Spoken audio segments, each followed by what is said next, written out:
Hey everyone, I'm Kirk and this is my new channel, OCD Mountain Biking. So a little bit about the name of my channel. What I mean by that is I really like to keep my bikes in great working order. I like to keep them clean. I like to keep them greased, oiled. I like them to run really smooth. I like my bikes to be quiet when I'm on the trail, so I'm noticing nature and the sounds of nature and not the squeaks and creaks and cracks of my bike. Anyways, I'm 45 years old and I've been mountain biking now for about 20 years. A little over a year ago I decided to get back into the mountain biking scene. And I wanted a decent bike with a solid build, solid components. But I didn't want to spend a lot of money. So after a lot of extensive research, checking bike websites, forums, using my knowledge of bikes, I decided to give Motobecane a shot.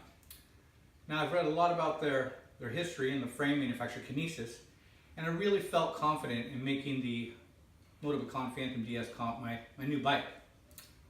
There are people out there that will say that, oh, Motobecane, it's equivalent to a Walmart bike. Well, that's really kind of ridiculous. The bike might be a little on the heavy side, 32.5 pounds, but even with the components it had on it when I got it, it was a really well-built bike and really solid. Very capable on the trails right out of the box. So with this channel, I'd like to provide with you some information about this bike, some information about some of the things I've changed out, some of the new parts I've put on it, and I hope you find that information useful. I'm also planning on taking you along with some of my rides on the local trails here in Northern California. Once I get my new gimbal, because I've seen the videos without the gimbal, and it's pretty shaky, it's pretty dizzying, get your motion sickness pretty darn quick.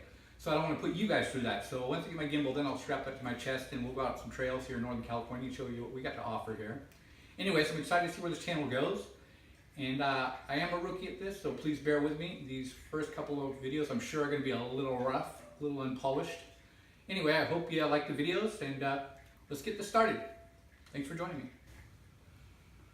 So the first thing that I changed out on the bike was the rear derailleur here. It came with the SLX, which is a really great derailleur, very solid.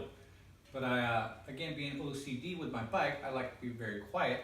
So I went with the XT Shadow Plus design, which is a clutch mechanism in the rear derailleur that adds a lot more tension to the arm that pivots, thus pulling more tension on the chain and quieting up over those bumps and whatnot. So yeah, between quieting and maybe a little more precise shifts, that's up for debate. It really has been a great addition to this bike. Now this bike did come with pedals, but basically there's some super cheap throwaway pedals. So I guess they assume, like everyone else, that when you get a bike, you're gonna buy a pedal that really suits your needs and your style of riding, whether it be an SPD or a flat pedal, platform pedal. But anyways, I really like to clip into my pedals, so I went with the XT Trail pedal, which is turning out to be a very fine pedal, super solid, super precise entry and also exit of the pedal. Yeah, I have nothing but good things to say about this this pedal, and I'm sure it'll bring you many miles of solid performance. One of the parts that proved to be a challenge in replacing or finding an upgrade was a dropper post, which y'all know is very much something you need these days if you want to really be nimble and agile around the cockpit of your bicycle, being able to move around by dropping the seat out of your way on descents and technical areas, and raising it back up to ride height when you're pedaling cross country. Anyhow, unfortunately I didn't do enough research when I bought this bike. I didn't realize that it came with a 27.2, somewhat antiquated seat tube diameter here, which means a lot of the dropper post manufacturers are not making posts of that dimension because, like I said, it's kind of antiquated, it's old school. So I had a hard time, looking around, shopping around, trying to find something that first of all fit this seat tube, and secondly, and more importantly, or almost more as important, is one that worked well and was reliable, because reliability seems to be an issue with a lot of dropper posts, whether you're paying $150 for the post or $500. Well, after a lot of research, once again, like I always do, I found the seat post by KS. It's called the E10. It's a cable actuated dropper. It's got an air cartridge inside that creates the lift and the drop of the post.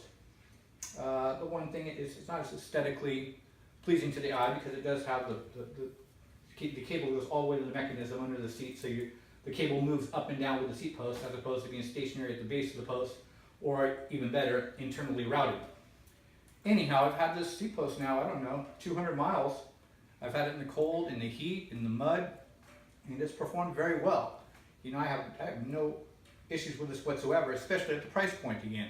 This seat post here cost me about $130, I believe, compared to most entry level dropper posts. They started about 175, 200 bucks, I think, somewhere around there.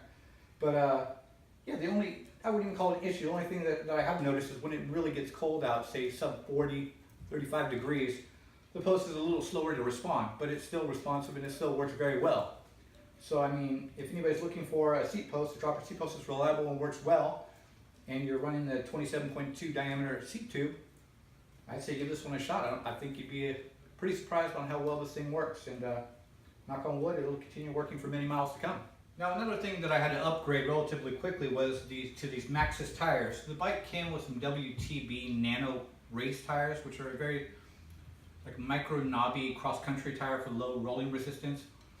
They seemed okay. They really cornered very poorly. Really no side grip, no lateral grip. Just not really a grippy tire. More for just, you know, a hard packed surface for cross-country style riding.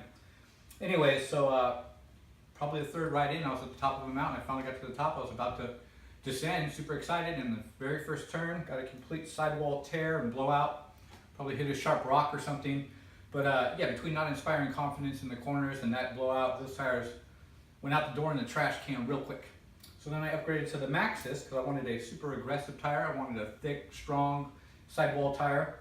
So I went with the Maxxis DHR in the rear here. It's a 2.3 width. And in the front here, I went with the Maxxis Arctic. This is a 2.4, which is pretty wide tire for a standard bicycle. It's not a plus size or a fat bike, but it has plenty of clearance in between the fork here and the tire. I mean, I still can see at least over a 1/4 inch clearance on the top and the sides of the fork there, and the rear as well, probably a 1/2 inch of clearance between the rear arm here and the tire itself. But yeah, these have been a great upgrade. These things just grip like nobody's business. You know, if you're on hard pack or loose over hard, and even some mud, you know, they really handle well. And everybody knows Maxxis makes quite a bulletproof tire. I couldn't be any happier with that upgrade. So yeah, I love them. I also went and upgraded the stem here to a Race-Face Atlas 50mm stem. It came with the Ritchie 90mm stem, which I guess was a decent stem, but the problem was it was a little too long for me, a little more cross-country specific.